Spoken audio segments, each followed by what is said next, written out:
हम फिर आते हैं वापस चौथे अध्याय के अब फिर 32वें श्लोक में। ये बंदी छोड़, कैसा अनमोल ज्ञान हरि ने किसा भट्ठा बैठाए रखा है। एवं बहुविधा यज्ञ वित्तता ब्रह्मण मुखे, वित्तता माने विस्तार के साथ है। ब्रह्मण मुखे सचिदानंद घन ब्रह्म के मुख से उतरित अमृतवाणी में कर्मजान विधितान सर्वान एवं ज्ञातवा विमोक्ष से। अब पढ़िए, इस प्रकार और भी बहुत तरह के यज्ञ, यहाँ लिख देना सचिदानंद घन ब्रह्म अर्थात परम अक्षर ब्रह्म पूर्ण परमात्मा की मुखे माने मुख से उतरित वाणी, मुख से उनके मुख से उतरित वाणी में विस्तार से कहे गए हैं। उन सब को तू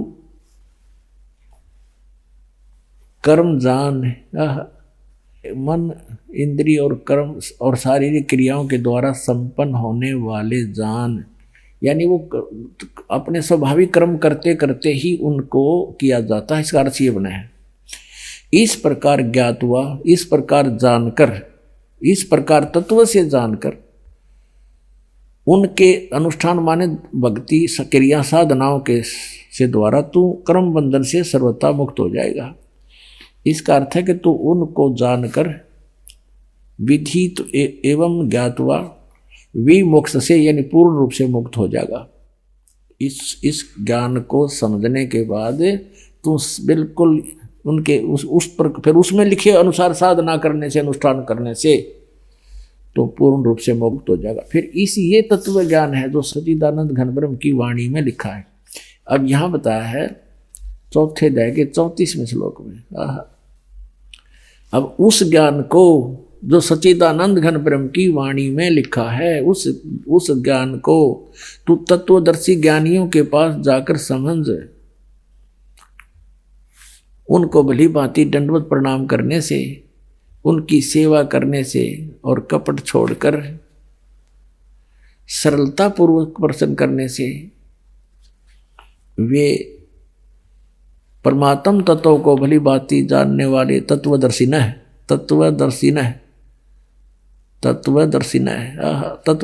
संत ज्ञानी महात्मा तुझको तत्व ज्ञान का उपदेश करेंगे। पुण्यात्मा, हम फिर वहीं आते हैं, ये ऋग्वेद मंडल नंबर 9 और वही आपको फिर दिखाते हैं। श्रीमद् भगवद गीता हमने रख दी है और ये दान वाले भक्तों का अनुवाद है। इसमें क्या लिखा है? ऋग्वेद मंडल नंबर 9 सूक्त 86 के मंत्र 26-27 और ऋग्वेद मंडल नंबर 9 सूक्त 82 के मंत्र 1-2 में आपने पढ़ लिया कि वो परमात्मा पापनाशक है और ऊपर तीसरे मुक्ति धाम में रहता है, वहां से गति करके चल के आता है, वहां से गति करके चल के आता है, अच्छी आत्मा को मिलता है और वो राजा के समान दर्शनीय है, देखने जोगा साकार है। और उद्देश्य क्या है उसका आने का? वो उपदेश करता है, तत्व ज्ञान का प्रचार करता है। अब फिर देखिए एक बार, तो पुण्यात्माओं ये समझ लो आपने अमृत पीना है और जितनी बार पिया जाए उतना ही थोड़ा है। ऋग्वेद मंडल नंबर 9 सूक्त नंबर 86 बहुत आसानी से समझ में होगा। और 26 मंत्र यज्ञ करने वाले यजमानों के लिए, यानी साधना करने वाले, वो यज्ञों का जिक्र आ गया ना। यज्ञ माने धार्मिक अनुष्ठान करने वाले भक्तों के लिए, यजमान माने भक्तों के लिए परमात्मा सब रास्तों को सुगम करता है हुआ, उनके विघ्नों को मर्दन करता है, उनके सब दुखों का निवारण करता है और उनको पवित्र करता हुआ और अपने रूप को सरल करता हुआ। अब सतलोक में परमात्मा जहाँ वो एक स्थान पर रहते हैं, एक रोमकूप में, ये एक रोमकूप है, इसमें करोड़ सूर्य और करोड़ चंद्रमा मिला दे, ऐसा तो ये एक रोमकूप की रोशनी है परमात्मा की। ये बाल का छिद्र जो बोलते हैं इसको रोमकूप कहते हैं। तो उसमें इतनी तेज है, करोड़ सूर्य करोड़ चंद्रमा मिला दे तो हम उसको देख नहीं सकते। अगर वो न्यू का न्यू यहाँ आ जाता है, अपने उस रूप को हल्के तेज पुंज का बना कर आते हैं। यानी मनुष्य हमारे जैसा ही मिलता जुलता सा, लेकिन फिर भी उनका शरीर बहुत अच्छा औरों से निखरा हुआ होता है। तो अपने रूप को सरल करता हुआ वह कांति में परमात्मा कबीर देव, यह लिखना था, कबीर देव विद्युत के समान क्रीड़ा करता हुआ पहुंचूंगा छिन एक में, सन एक क्षण में। परमात्मा कहते हैं मैं एक क्षण में आ जाता हूं।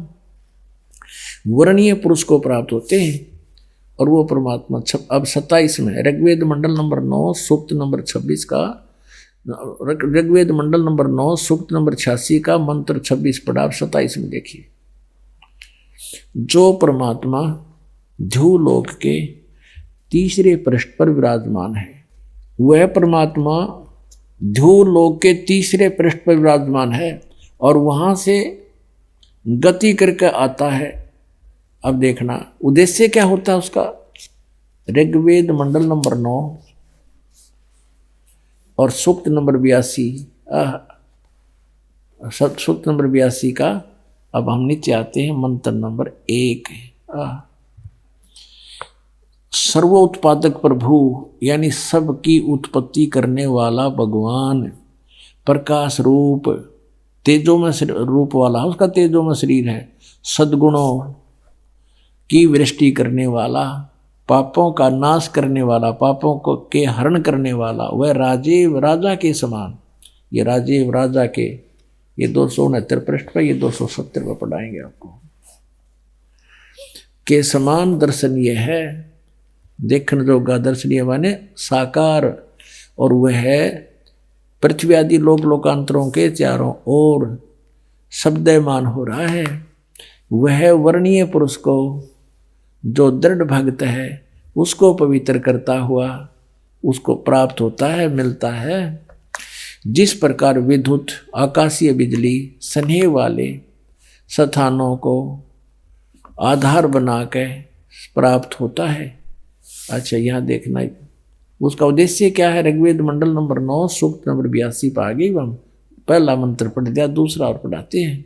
हे परमात्मन, उपदेश करने की इच्छा से यानी ज्ञान देना आते हो, तत्व ज्ञान की इच्छा से आप महापुरुषों को प्राप्त होते हो और आप अत्यंत गतिशील पदार्थ के समान यानी बहुत तेज चलने वाले पदार्थ के समान हमारे आध्यात्मिक यज्ञ को प्राप्त होते हैं। आप कबीर देव हैं, आप कबीर देव हैं। जैसे ये देखिएगा 9 के 20 में कबीर देव लिखा स्पष्ट। ये देखिए ऋग्वेद मंडल नंबर 9 और सूक्त 20 का मंत्र 1, यहाँ स्पष्ट लिखा कबीर देव है, कबीर देव है। कबीर देव जैसे यजुर्वेद ऐसे ही ये कबीर देव है। कवि र ऊपर है, देव है, कबीर परमेश्वर। वह कबीर ये लिखना था, वह कबीर परमेश्वर है, वह कबीर परमेश्वर है। इतना इसका कवि का अर्थ मेधावी लिख दिया। कवि का अर्थ कहते कवि लिख दो, काव्यकार मेधावी और सर्वज्ञ लिखने का अर्थ इसका अनर्थ कर रहे हैं। यहाँ लिखना था वो कबीर देव है कौन, सबका रक्षक है, विद्वानों की तृप्ति के लिए ज्ञान को देता है, बता सहनशील है और संपूर्ण दुष्टों को संग्राम में तिरस्कृत करता है। यानी तत्व ज्ञान रूपी संग्राम में सबको हरा देता है। हम फिर आते हैं ऋग्वेद मंडल नंबर 9 के सूक्त नंबर 82 के मंत्र नंबर 2 पे।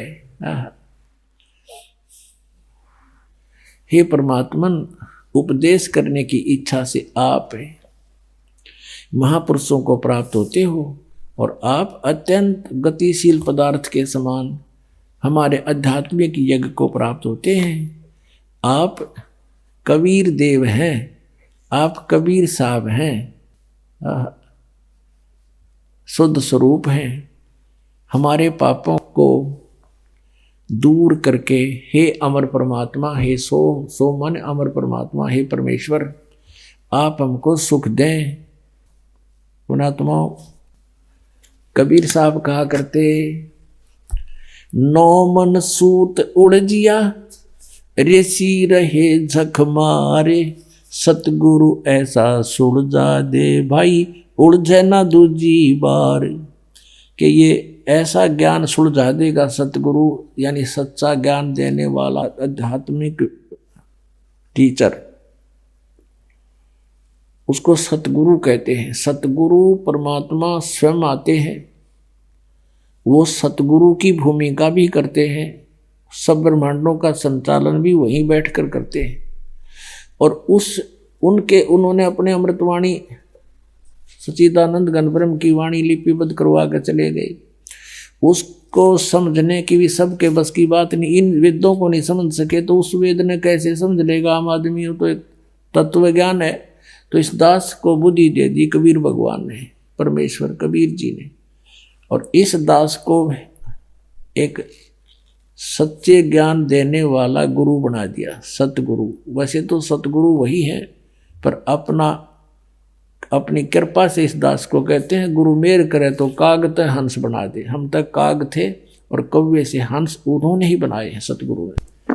अब वो परमात्मा, उसका नाम और क्लियर किया है। अब देखना, इसी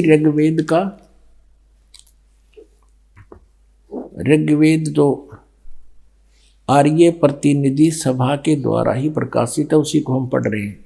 ये यहाँ से प्रकाशित है, ये आपको पहले भी दिखाया था। बार बार ये दिखाना अनिवार्य है कि देखो भ्रमित ना कर दिया आपने कि वो अपने घर की बना रहा होगा। ऋग्वेद मंडल नंबर 9 सूक्त 96 पा गई बाम 96 पे। पहले 86 82 सूक्त पढ़ा था 9वें मंडल का।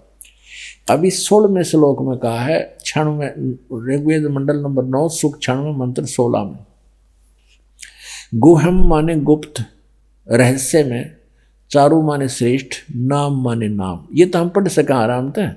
इन्होंने कुछ अपनी हिंदी भी कर रखी है। चारु माने श्रेष्ठ, गुहम माने सर्वोपरि रहस्य यानी सबसे गुप्त, और नाम माने नाम। इन्होंने चाहे कुछ भी अड़ंगा डाल दिया, तुम्हारी संज्ञा है। नाम का संज्ञा के मतलब नाम है, जो तुम्हारा नाम है। अब देखना, हे परमात्मन सर्वोपरि रहस्य यह लिखना था, जो गुप्त, गुहम माने गुप्त, चारु माने श्रेष्ठ, ये लिखे रहे हैं। नाम माने नाम लिख लेंगे। ये तो उलझाने की चेष्टा की है। जो तुम्हारी संज्ञा है, जो हे परमात्मा, जो आपका रहस्य में गुप्त श्रेष्ठ नाम है, आप उसका ज्ञान कराए। है कोई इसमें उन्होंने कहा कि यजुर्वेद पढ़ना है, इब्ता हमने अक्सर आगे इनका यजुर्वेद भी पढ़ लिया। यजुर्वेद को कहा कर दे यजुर्वेद। अब वो हमारे लिए तो उंगलियां पाओगे, ये ज्ञान हमारे को परमात्मा ने पहले दे रखा है। हे परमात्मन सर्वोपरि रहस्य यानी आपका विशेष रहस्य वाला, यानी गुप्त, जिसको किसी ने ना बेरा, वो श्रेष्ठ, नाम माने नाम, आपका जो नाम है आप उसका ज्ञान कराएं। आप उपासक लोगों से स्तूयमान हैं, स्वाभाविक शक्ति से युक्त हैं, विद्युत के समान ऐश्वर्य के सम्मुख प्राप्त कराइए। हमको प्राणों की विद्या का वेता बनाइए। हे सर्वशक्ति संपन्न परमेश्वर, हमको इंद्रियों के नियमन का ज्ञाता बनाइए। अब यहाँ देखिए, अब 17 में, इसमें 16 में पूछा है आप अपने श्रेष्ठ नाम का हमें ज्ञान कराएं। इतनी सी बात। 17 में वो नाम बताया है, क्या लिखा है? शिशुम जगानम हरियंतम मर्दंती शुभंती वहीने मरुतो गणेन, कबीर गिरभी कावेना और कबीर संत सोमह पवित्रम अत्यति रेभन। इनके द्वारा हम ये लेते हैं, इन्होंने क्या किया है, इस कबीर का अर्थ ऊपर लगा हुआ है, यूँ यहाँ लगेगा, पढ़ेंगे अलग करेंगे संधि छेद में। तो इन्होंने कर दिया, इसका तो कवि कर दिया, गिर भी माने वाणी द्वारा। हम इसको न्यू का न्यू लिख दें, वो कबीर वाणी द्वारा। गिर भी माने वाणी द्वारा और कबीर माने कबीर, कबीर वाणी द्वारा। अच्छा, रेभन माने, ये देखिए रेभन सन गर्जता हुआ। और काव्यन कविताओं से, कविताओं माने जैसे लोकोक्तियों के माध्यम से, शब्दों के माध्यम से, दोहों के माध्यम से, चौपाइयों के माध्यम से वो परमात्मा अपना ज्ञान सुनाता है। इन्होंने एक और चतुरता कर दी है, यूँ तो कबीर गिर विकारत ये कर दिया कवि लोग वाणी द्वारा, यह लिखना था कबीर वाणी द्वारा। और इस कबीर का अर्थ नहीं करा, इस कबीर का लिखना था वो कबीर देव है, उसका नाम कबीर देव है। ये देखिएगा, आप पूरा देख सकते हैं, पीछे देखना और पीछे देखो अच्छी तरह। अब इसमें आप संस्कार देख सकते हैं। ये एक कबीरता इन्होंने लिख दिया यहाँ पर, और इस कबीर का कितना अर्थ निकल रखा। ये संस्कार शिशुम जज्ञानम हरियंत मर्जंती शुभंती मरुत वहीन गणेन कबीर गिरभी, इस कबीर गिरभी वाला कर दिया, कबीर गिरभी। काव्यना, यू काव्यना भी लिख दिया, काव्यना। और सोम भी लिख दिया, और यू संत भी लिख दिया, सोम। पवित्रम भी लिख दिया, अतेति भी लिख दिया, रेभन भी लिख दिया। यू कवि छोड़ गए कबीर, क्योंकि ये दोबारा लिखते ही क्लियर हो जाता है यहाँ पर। इन्होंने चोर चुराई तोमड़ी गाड्डे पानी में, वह गाड्डे हुआ ऊपर आवा सच्चाई छानी ना। अब इसका क्या अर्थ बना ये दास बताओगा। शिशुम जगानम, हे परमात्मा जो शिशु रूप धारण करके अपने जो लीला आप करते हो, तो शिशु जगानम यानी आप जानबूझकर अपनी सूझबूझ से शिशु रूप में प्रकट होते हो। हरियंत माने यानी मानव के रूप में, मानव के बच्चे के रूप में। और आप शुभन मर्जंती शुभंती वहीन मरुते गणेन, और कबीर गिरभी कावेना कबीर, अपनी महिमा की वाणी को आप अपनी कबीर वाणी द्वारा, कबीर गिरभी, कबीर ये इन्होंने इस कबीर गिरभी का लिख दिया वाणी द्वारा, हम लिखते कबीर वाणी द्वारा। और कावेन, कावेना, कावेन नहीं, हाँ कावेन, कावेना, कावेना माने कविता से, शब्दावलियों के माध्यम से, दोहों के माध्यम से गरजते हुए ऊंची आवाज में बोलते हो, आवाज लगा लगा कर अपनी महिमा का की वाणी सुनाते हो। अब इसका और जिससे मरुता माने विद्वान लोग, गणेन माने समूह, ये होता है गणेन समूह। और वहीन माने उस गतिशील परमात्मा का गुणों के, गण माने होते हैं समूह, घने आदमी इकट्ठे हो जाए। मरुत माने साधक। इसका अर्थ ये है कि वो परमात्मा जब कबीर, यू कबीर देव संत रूप में, वो अमर परमात्मा संत रूप, कबीर साहब, कबीर नाम उसका, संत या ऋषि रूप में जब प्रकट होता है, शिशु रूप धारण करके जब वो बड़ा होता है, तो अपनी महिमा की वाणी कबीर वाणी के द्वारा, कबीर गिरभी, गिरभी माने वाणी द्वारा, और काव्य ना माने कविताओं से, कविताओं के माध्यम से, और ऊंचे स्वर में गरज गरज कर बोलता है। अब परमात्मा क्या कहा करते हैं, चारों युग में संत पुकारे, कूक कहा हम हेल रे, हीरे माणक मोती बरसे, ये जग जुगता ढेल रे। अब परमात्मा खुद बता रहे थे कबीर परमेश्वर के, चारों युग में मेरे संत पुकारे, जिनको मैं आकर मिला, मेरे से परिचित ज्ञान को फिर उन्होंने ढोल के डंके पर जगह जगह आवाज लगा लगा कर जनता को बताने की चेष्टा की।